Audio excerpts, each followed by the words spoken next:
ouvre le bal classiquement avec de l'épidémiologie. Et j'ai beaucoup réfléchi. Je me suis dit, si je ne mets pas une diapo au BEPI, je vais plonger l'assistance dans une grande dépression. Et donc j'ai mis une diapo au BEPI, mais je vous assure, c'est la dernière.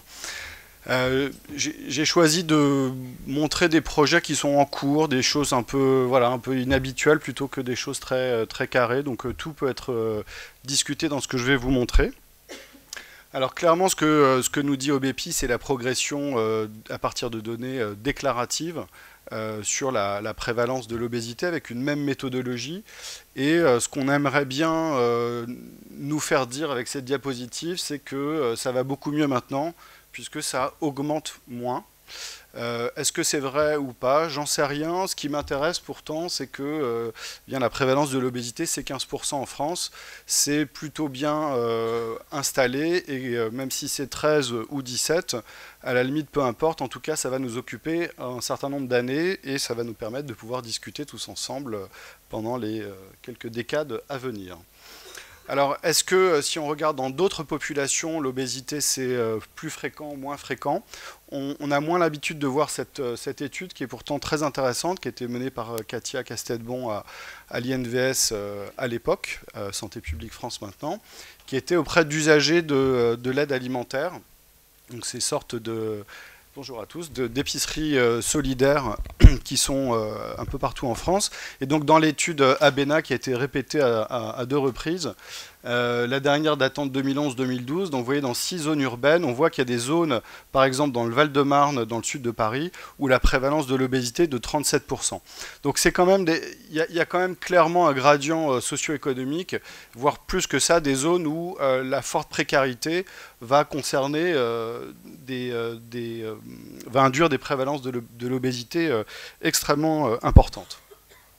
Alors on dispose de nouveaux outils et c'est un peu de tout ça dont je vais vous parler dans ma présentation.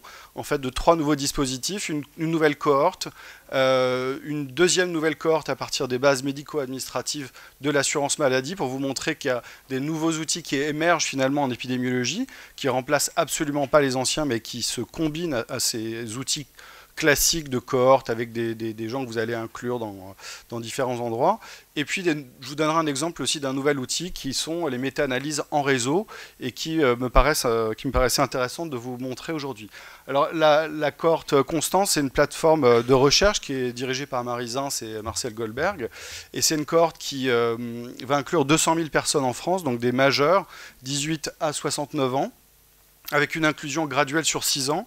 Et vous voyez cette grande logistique qui a été financée par le Grand Emprunt a inclus déjà plus de 100 000 personnes, 110 000 personnes, et fait l'objet de très très nombreux projets de recherche. Je vous montrerai une diapo après sur ce qui se passe dans Constance. Alors ce qui est intéressant, c'est que le dispositif de recherche, je ne vous parle pas de souris, mais c'est aussi des dispositifs de recherche, c'est... la structure des centres d'examen de santé de l'assurance maladie. Donc on va identifier, tirer au sort des personnes du régime général de l'assurance maladie, plus d'autres régimes annexes qui sont listés ici, pardon, et qui représentent donc 85% de la population française.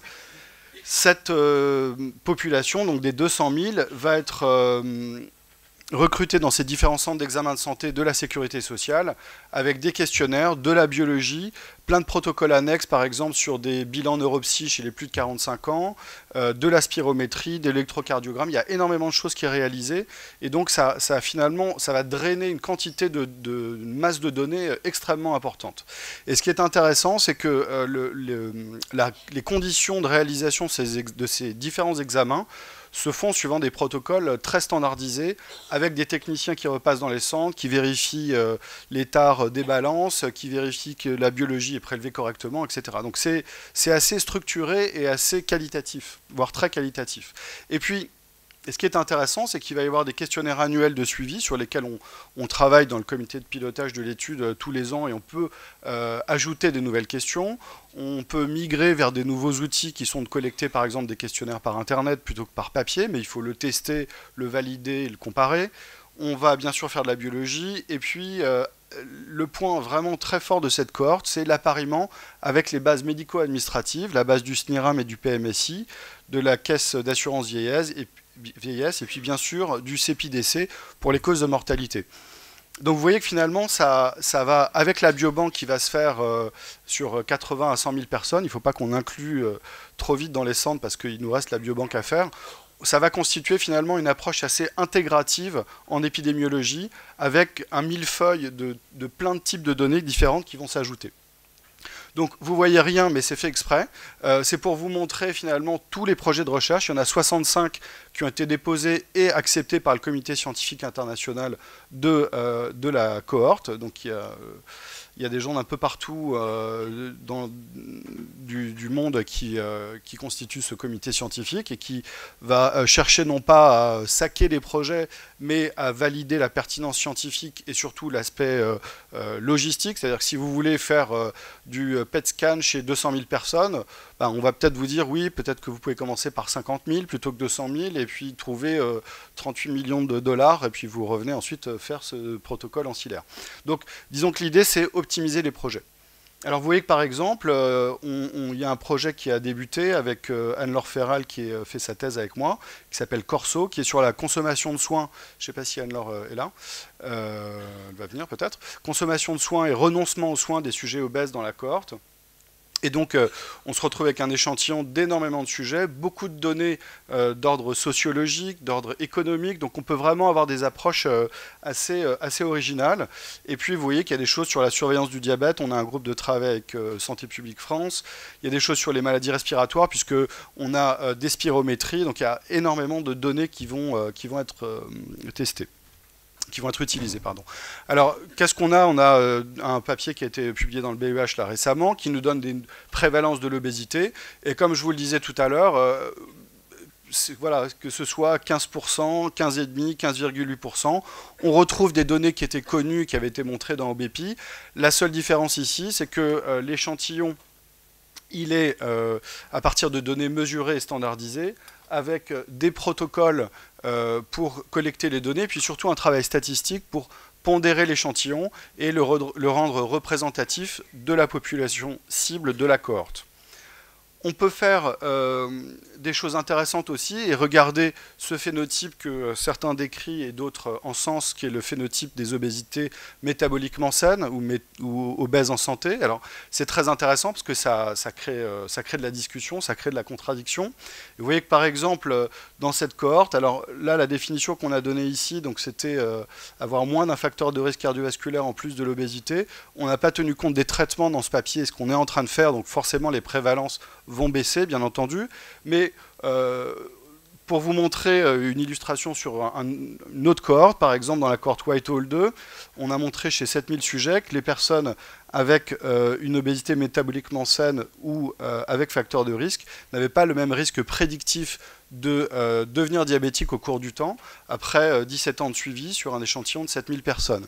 Et on a utilisé des données répétées, puisque souvent, ce qui est dit autour de cette problématique d'obésité métaboliquement saine, c'est de se dire que finalement, c'est un phénotype qui est très ponctuel, et que les gens vont finir par développer un diabète, ou vont finir par devenir hypertendus. Et donc, ce n'est pas un phénotype qui est stable. Dans la cohorte Whitehall, on a utilisé des mesures répétées de l'exposition. Et donc, les personnes qui avaient ce phénotype MHO stable avaient un risque moindre de devenir diabétique au cours du temps.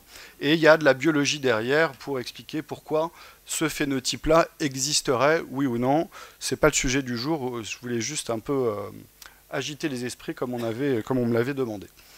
Donc, vous voyez que les choses évoluent. Alors d'ailleurs, juste en passant, vous voyez que la prévalence de l'obésité abdominale, qui est de 40% chez les hommes et 48% chez les femmes, est bien inférieure à ce qui avait été retrouvé dans OBEPI. Je ne me souviens plus les chiffres de tête, mais c'était au moins 10-15% de plus facilement, avec ces définitions... avec la définition IDF, pardon. Et ça, c'est lié au fait que dans Constance, le protocole, c'est un tour de taille mesuré. Voilà.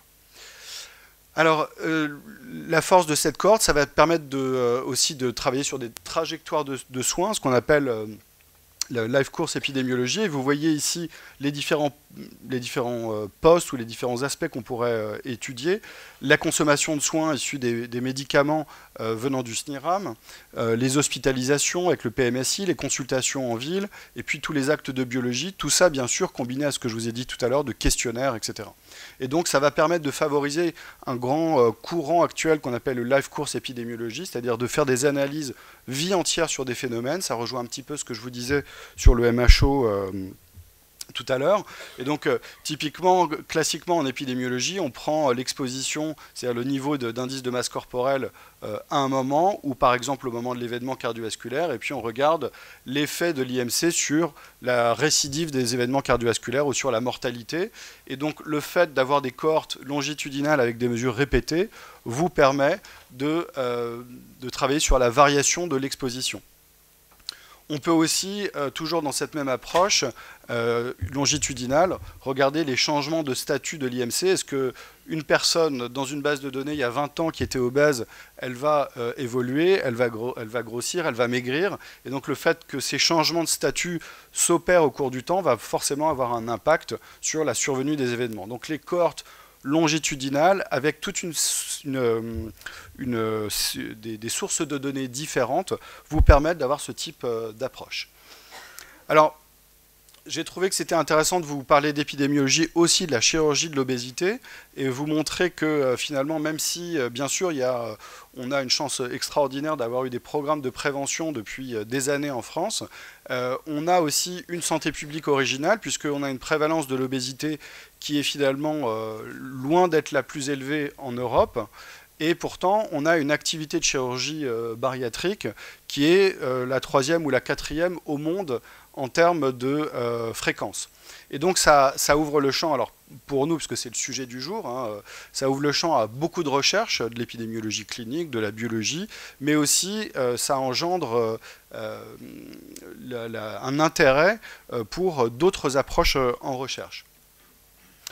Donc, pour ceux qui ne connaissent pas ces chiffres, la chirurgie de l'obésité dont vous entendrez parler tout à l'heure, il y a plusieurs topos sur ça, c'est 16% de croissance par an. Donc, vous imaginez un certain intérêt de l'assurance maladie vis-à-vis de cette activité chirurgicale qui donc va rembourser cette activité. Et donc, quelque chose qui augmente et augmenter les remboursements, ce n'est pas trop dans l'air du temps quand même. Donc, ça engendre une certaine préoccupation et donc un certain intérêt sur l'analyse qu'on pourrait faire de cette situation. Vous voyez par exemple que sur la sleeve, depuis 2010-2011, la sleeve est devenue la première intervention chirurgicale pratiquée en France. Ce n'est pas le cas dans tous les pays du monde. Et pourtant, le niveau de preuve sur cette chirurgie n'est pas forcément le plus élevé, ni la technique la plus ancienne. Donc vous me direz, c'est quand même un peu paradoxal qu'on fasse le plus de quelque chose pour lequel on a le moins de preuves, par exemple. Deuxièmement, si je veux faire une petite critique sur les bases médico-administratives, dans cette grande ligne verte des bypass, qui est maintenant la 2e intervention pratiquée en France, on mélange à la fois les bypass en Y et les bypass en oméga, non pas par manque de vigilance, mais simplement parce que le code CCM dans la base de données, bypass en oméga, n'existe pas. Donc il y a un travail qui est fait avec l'assurance maladie pour introduire ce code bypass en oméga et pour qu'on puisse tracer individuellement cette technique. Alors qu'est-ce qu'on a fait avec le professeur Badevant et puis une équipe de chirurgiens et de méthodologistes qui s'est réunie au sein de la CNAM et qui maintenant se réunit depuis plusieurs années? On a mis en place, avec un accord de la CNIL bien sûr, une cohorte qui, à partir du numéro identifiant, donc qui est le NIR, donc qui est le numéro de sécu plus une clé à 2 chiffres, on identifie chaque consommateur de soins et on va mettre en relation les données du PMSI, donc qui sont, vous voyez, les données d'hospitalisation et puis diagnostics principaux, reliés, etc., avec les données de remboursement du SNIRAM qui contiennent un certain nombre de caractéristiques patients, d'ALD et de consommation de médicaments. Et donc, à partir de cette cohorte, on peut suivre des dizaines de milliers de personnes en France. Et là, on a le suivi déjà à 5 ans de cette cohorte de la CNAM sur plusieurs dizaines de milliers de sujets qui sont inclus dans cette cohorte, donc déclarés à la CNIL. Pourquoi on doit le déclarer à la CNIL? Parce que vous savez que l'assurance maladie écrase l'ensemble des données de manière très régulière, et donc on a demandé l'autorisation à conserver le NIR et de pouvoir donc conserver l'identification finalement des sujets et de pouvoir suivre cette cohorte au cours du temps. Donc, ce qui est intéressant avec ce type d'analyse, c'est que ça nous permet, par exemple, de travailler sur l'offre de soins en chirurgie. Et de manière très visuelle, très directe, vous pouvez identifier en un coup d'œil certaines zones géographiques où, proportionnellement, plus le rond est gros, plus le volume d'activité est important, plus le rond est foncé, plus le rond est rouge, plus on est sur de la monoactivité pour la chirurgie considérée. Donc par exemple sur cette carte de France ici à droite, on est sur la sleeve, et vous voyez que dans un certain établissement ici, on fait beaucoup de sleeve gastrectomie, voire quasiment que ça. Et puis il y a des zones où par exemple on fait beaucoup d'anneaux gastriques. Voilà. Donc tous les gens qui connaissent.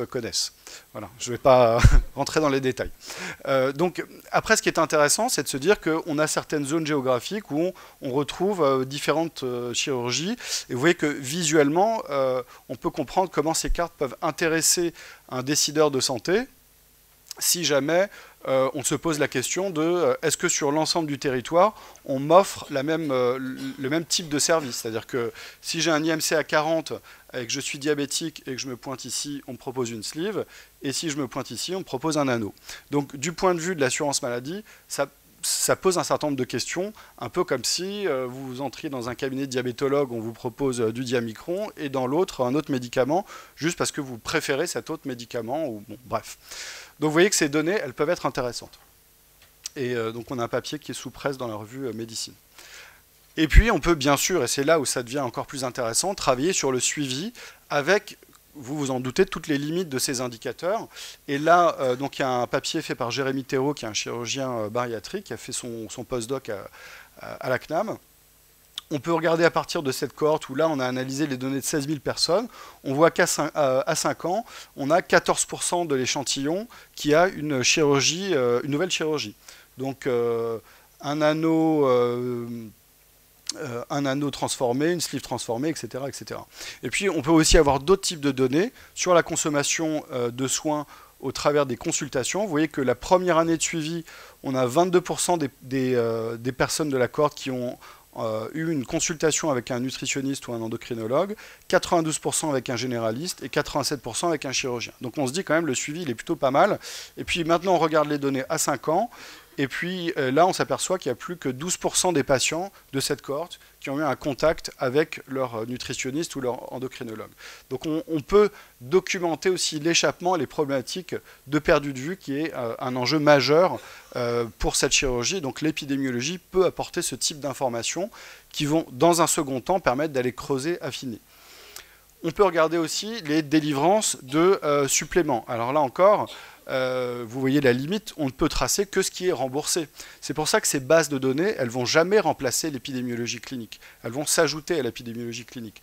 Par exemple, sur le remboursement du fer, vous voyez qu'à 1 an, on a par exemple 56% des patients qui ont eu un bypass qui ont eu un remboursement d'au moins une délivrance, hein, c'est pas beaucoup, une délivrance et donc un remboursement de supplément de fer.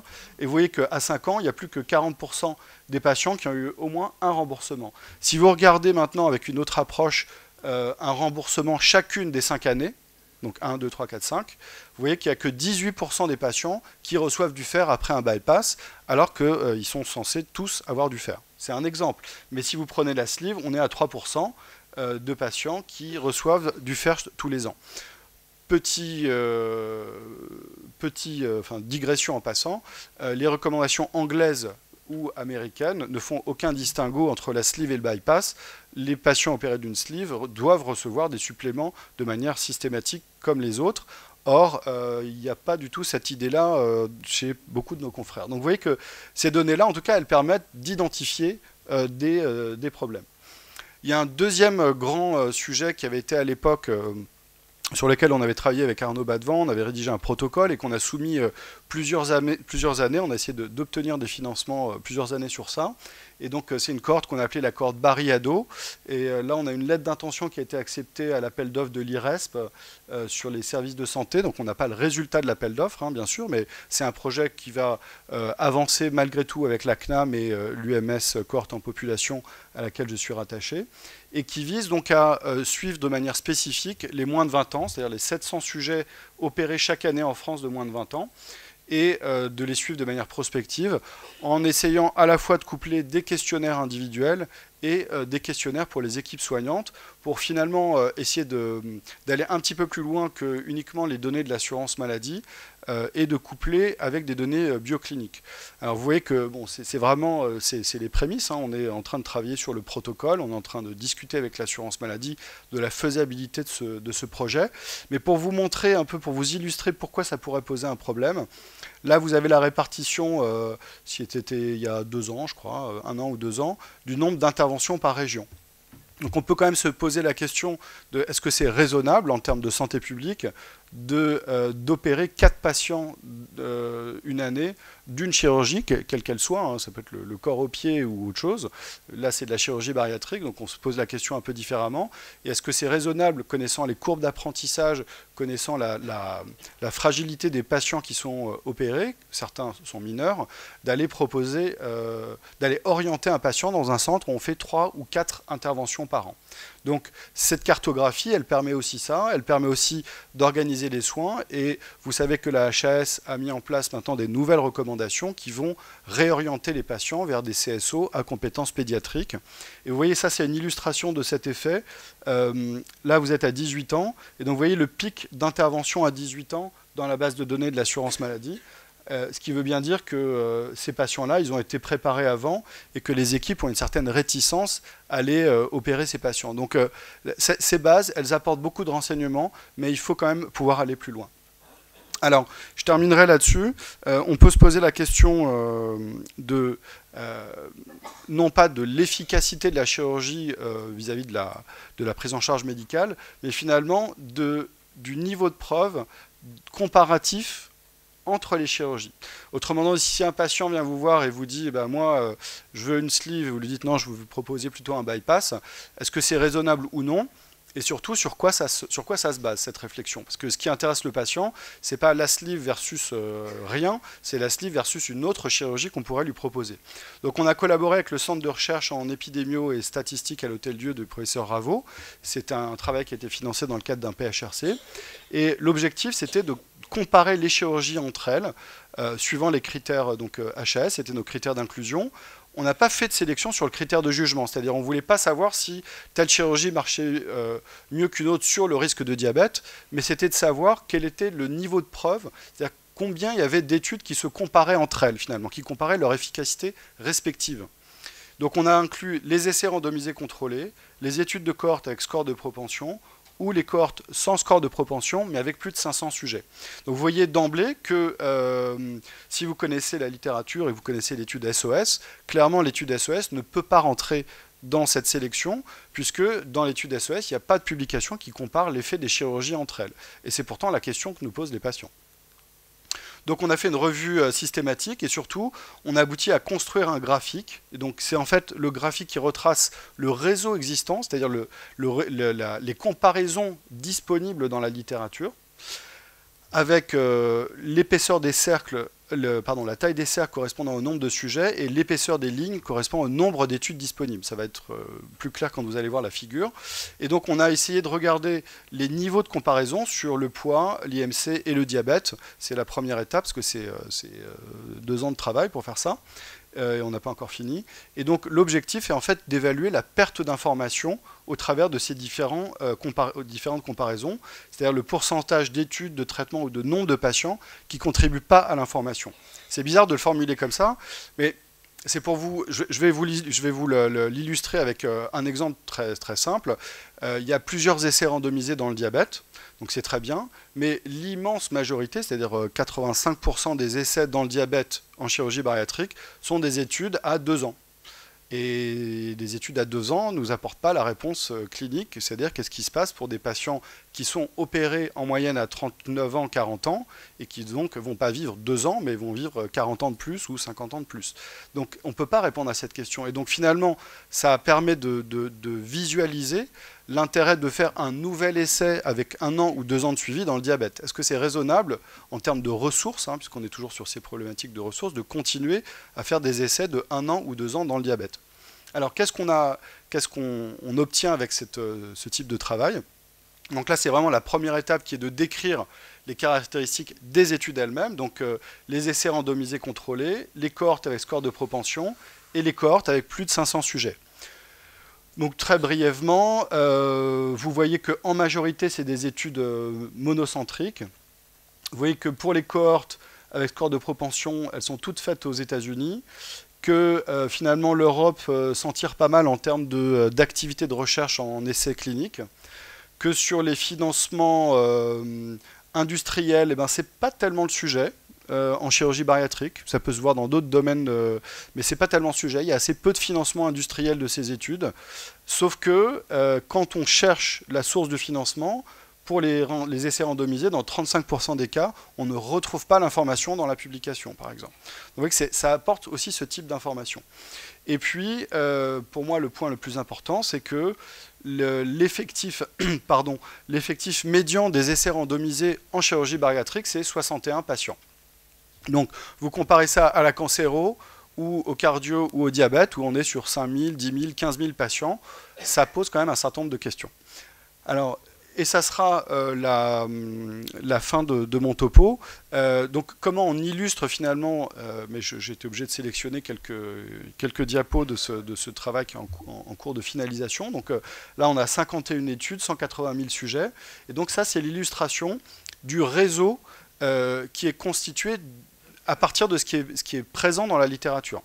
Donc, vous avez les petits acronymes là, que vous voyez, c'est les noms des chirurgies. Donc ça, c'est par exemple le bypass en Y, on a l'anneau gastrique et la sleeve. Donc plus le rond est gros, plus vous avez de patients inclus dans les essais, et plus le trait est épais, plus vous avez d'études qui comparent ces différentes techniques entre elles. Donc qu'est-ce qu'on voit? On voit qu'il y a par exemple toute une série de comparatifs qui n'existent pas. Et on voit que essentiellement, on a des comparaisons sleeve bypass dans les essais randomisés. Mais vous voyez aussi que le réseau, il est assez fin, il est assez grêle. Quand vous ajoutez maintenant les cohortes avec score de propension, vous voyez que là, le réseau, il a bougé, il n'est plus exactement le même entre les deux. Par contre, on a massivement donc sleeve versus bypass ou sleeve versus anneau, mais vous voyez que les comparateurs sont assez fins. Donc finalement, on a des études avec des gros effectifs, mais on a peu de comparaisons. Et si vous ajoutez les cohortes de plus de 500 sujets, vous voyez que le réseau n'est pas le même, et on est majoritairement sur des comparaisons bypass versus anneau. Donc ça, c'est vraiment la première étape de ce travail de méta-analyse en réseau, c'est-à-dire décrire le niveau de preuve existant, décrire finalement est-ce qu'on est capable de répondre à la question, est-ce qu'il y a des comparaisons, par exemple bypass en oméga versus d'autres chirurgies, alors que le bypass en oméga est une technique qui augmente beaucoup en termes d'activité bariatrique, et pourtant le réseau du bypass en oméga, il est quasiment invisible. Donc vous voyez que ça soulève quand même un certain nombre de questions en termes de pratique. L'idée de ces méta-analyses en réseau, c'est d'aboutir finalement à peut-être un nouveau système, une nouvelle façon de faire de la recherche et de présenter la recherche, ce qu'on appelle les méta-analyses en réseau cumulatives dynamiques. Et donc c'est l'équipe de Ravo qui a publié ça cette année.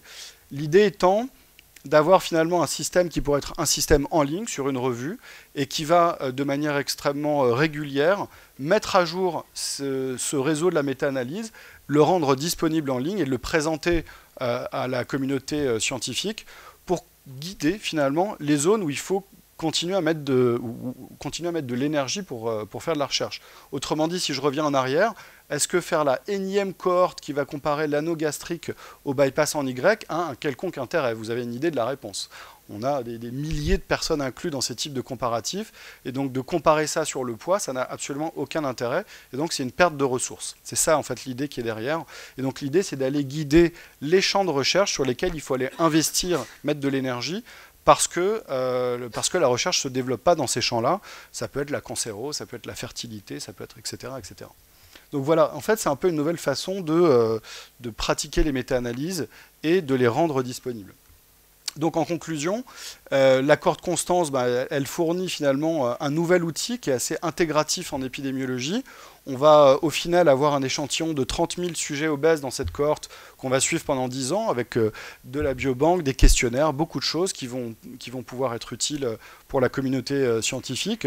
La cohorte de la CNAM, c'est un outil additionnel à l'épidémiologie clinique et ça remplacera jamais des patients que vous faites venir pour faire des clans, etc.